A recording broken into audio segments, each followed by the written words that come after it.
Hello everyone, this is it. The week has finally arrived. Final Fantasy VII Remake is upon us. And at the time of writing, I'm just about halfway through the game, having played it at every waking opportunity over the past week. And I'm an emotional mess. As will be the case with many of you watching this video, the original Final Fantasy VII is a very important game to me. You know, the sights and sounds of this place and these characters are like echoes of my childhood. I thought I was prepared for the tornado of nostalgia Final Fantasy VII Remake was bound to stir up, but there have been a number of occasions now where the game has disintegrated decades of crusty adult cynicism, and a bunch of emotions have leaked out unbidden. We'll have more on Final Fantasy VII Remake when it officially hits PS4 on April the 10th, but for now, I just wanted to share 7 moments that have basically just had me in tears. Before we dive in, I'm going to avoid story spoilers as much as humanly possible in this video. I mean, lots of you will know what happens anyway, but naturally, I will be showing a couple of areas from the first 8 chapters of the game and extended bits of boss fights we've previously only seen glimpses of in trailers. So if you want to go in completely blind, this is where you need to jump off, okay?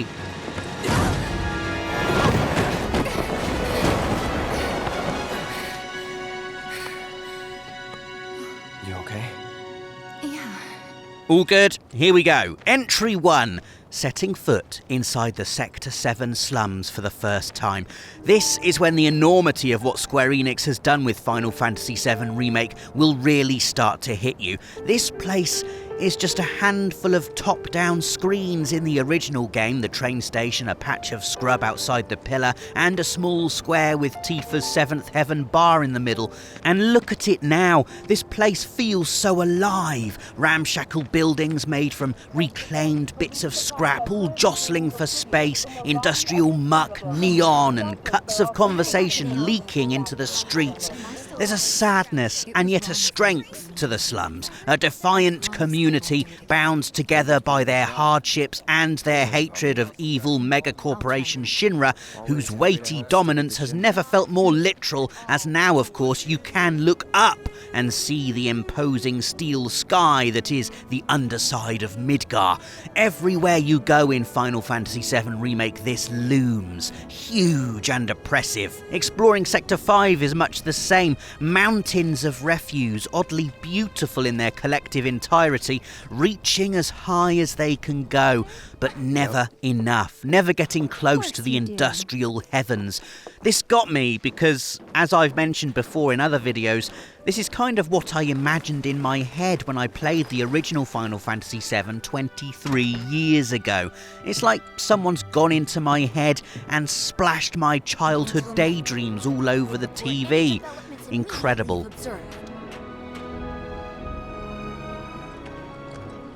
One consequence of enjoying some extended downtime in the Sector 7 slums is we get to know Biggs, Wedge and Jessie a bit more, which is really cool. I won't spoil what happens, but there's extra story stuff involving the trio that's bound to make Final Fantasy VII veterans smile. The witty dialogue and high-quality voice acting endearing you to this ragtag band of eco-warriors like never before. Jessie in particular is an absolute delight. The way she toys with Cloud, but also quite obviously fancies him too, is a joy to watch. Jessie's optimistic exuberance battering Cloud's stoic moodiness into reluctant submission. I particularly love the incidental dialogue between the pair during an early set-piece sequence. You do know how to drive, right? Soldiers get mandatory training. Well then, you gonna take my breath away? Make my head spin with your amazing skills? Don't blame me if you get sick. And this playful moment. Just hold on tight, will you?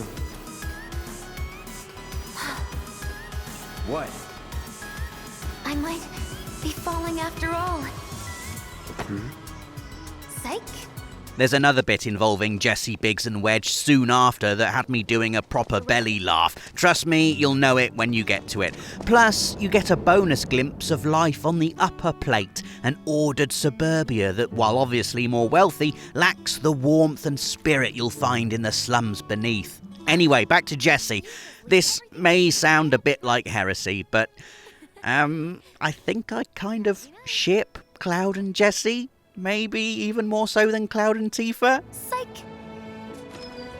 Look, just play the game, okay, before you unsubscribe. It's amazing getting to really know the members of Avalanche. Wanna chill with me and the gang for a bit?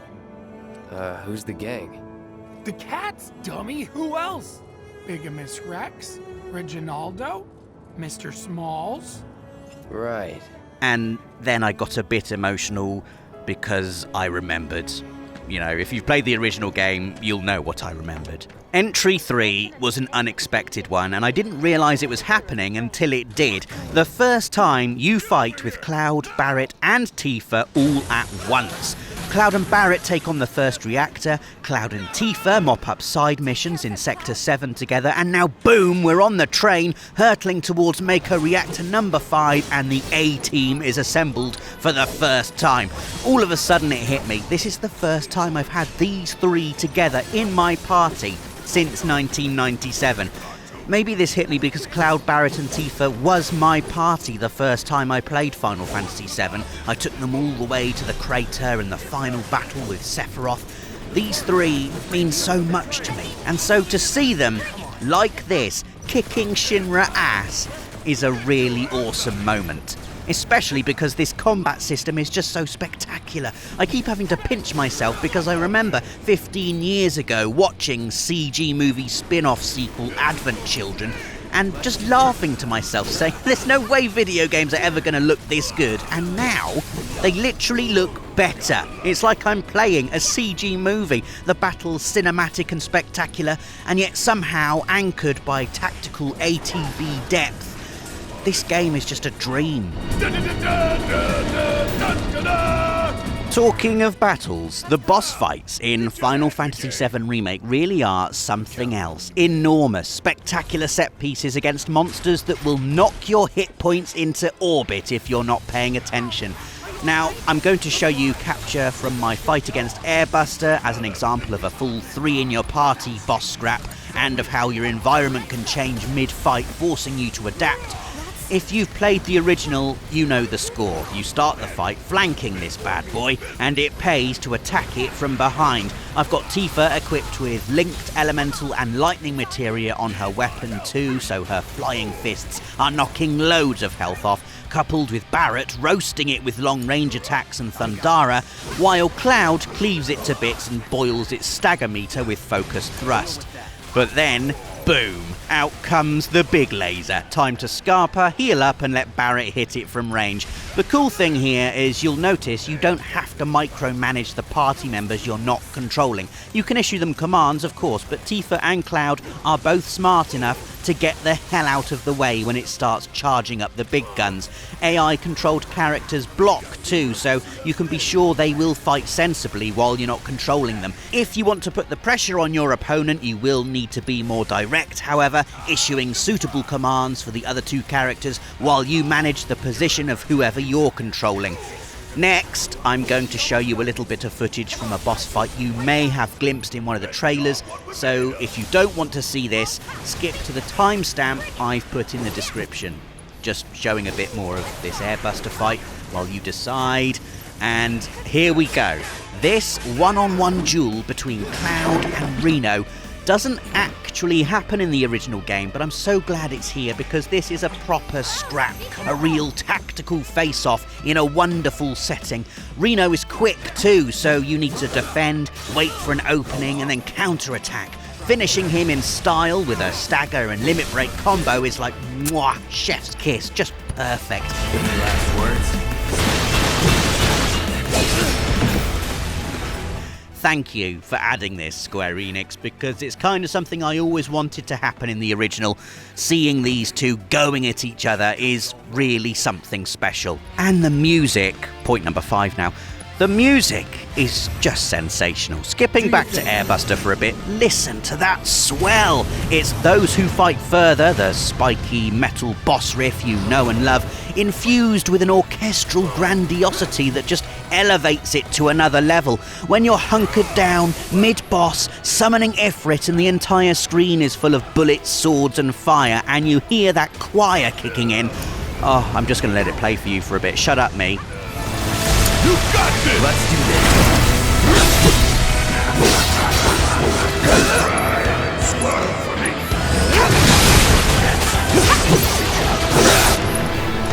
Here it comes. Now's our chance. Seizing the opening. You're mine. There! Come on! Let's go! Okay! It's on you. And how about this track as you plunge through the scrapyards of the Sector 5 slums with Aerith? There's a face that screams, so what? I fought scarier things in my sleep. It's so good. It's too good. It should be illegal. And the final bit of music I'm going to share sort of slides into entry number 6, which is being inside Aerith's church after you first come crashing through the roof. This place, this music, I basically just stopped, just let it wash over me and, yes, maybe had a little cry.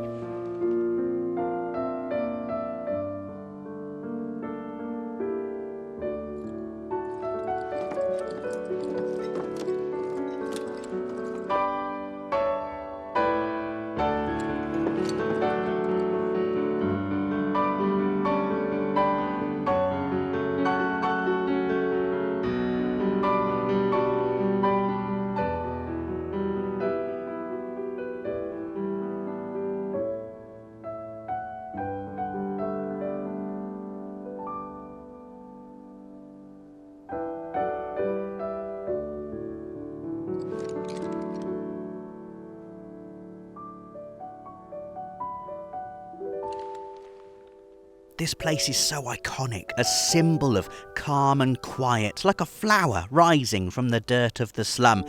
Being here with this music is like standing in the eye of the nostalgia storm. It's just too much. And then comes entry number 7. I'm going to show you Aerith's house now, so if you don't want to see that, maybe just like and subscribe and leave a comment and we'll see you next time. Go and enjoy the game, it's nearly here. Okay, here it comes, if you're still watching. There you go. That's my house. It's amazing. Even Cloud has to say it, and it really is, like this little haven of natural beauty. This green mirage in a desert of rust and metal is amazing, Cloud, you're right.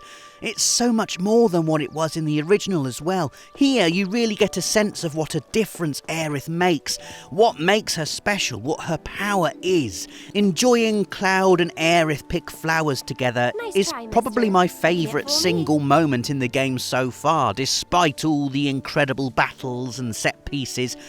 I felt starstruck being here, like I'm actually in Aerith's house, not the cute little pre-rendered version of it that pops up all sweet and then disappears like candy floss in the original, but Aerith's actual 3D house. I'm walking up the stairs and coming out on the balcony, I didn't even know there was a balcony, and admiring this view. And now someone's chopping really powerful onions in my kitchen. Let's end the video. So there we are, 7 times Final Fantasy VII Remake. Basically had us in tears. Are you picking up the game this week? Let us know what you think of it.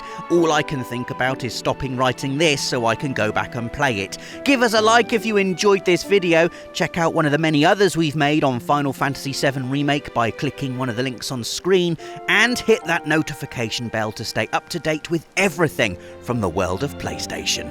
Thanks for watching. For the players.